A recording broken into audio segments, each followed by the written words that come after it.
Hi, I'm Addis Birhanu, an assistant professor at Lyon Business School in France. I'm here to give you a very brief summary of a paper which is published in Strategic Management Journal recently. It's co-authored with Professor Alfonso Gambardella from Bocconi University, Italy, and with Professor Gionvanni Valentini from ESA Business School in Spain. The title of the paper is Bribery and Investment, a firm-level evidence from Africa and Latin America. We know that corruption is quite widely spread global problem, but its impact is more pronounced in emerging and developing economies. And there are a lot of studies that show the negative effect of corruption on economic growth and development of nations, as well as its impact on foreign direct investment. However, it's only very recently that firm-level studies about corruption start to emerge following the data availability by the World Bank. And we have also used this database provided by the World Bank, which is a firm-level survey for this study.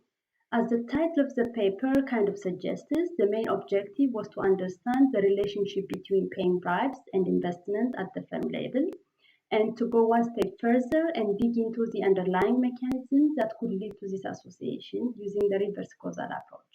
Similar to other studies in the literature, we found a negative and significant effect of paying bribes on investment.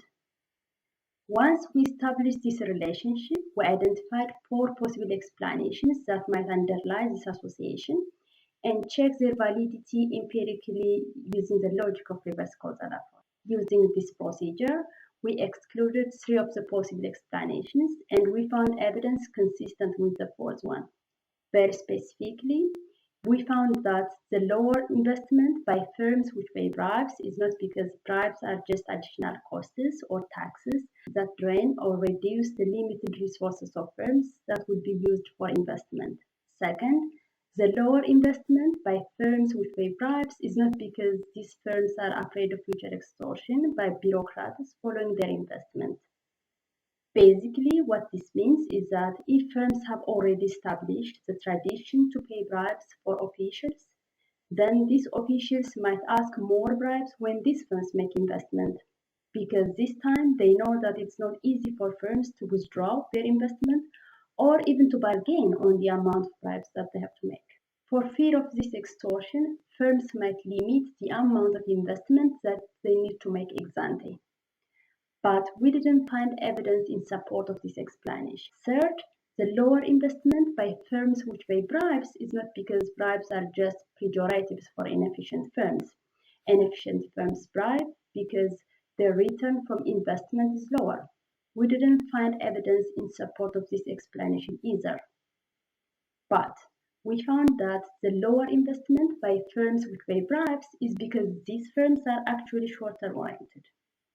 They attach higher values for actions that provide short-term benefit, even though that might affect their long-term performance. A very brief summary of the empirical results looks like this.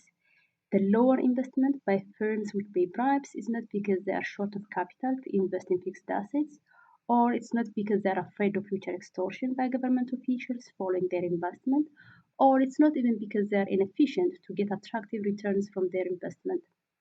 The reason for the lower investment is because that these firms are short-term oriented. Overall, in addition to the ethical concerns of using bribes as a strategy by firms and the negative effect of paying bribes on the long-term growth of firms, this paper provides something more than this, which might be of interest for future research.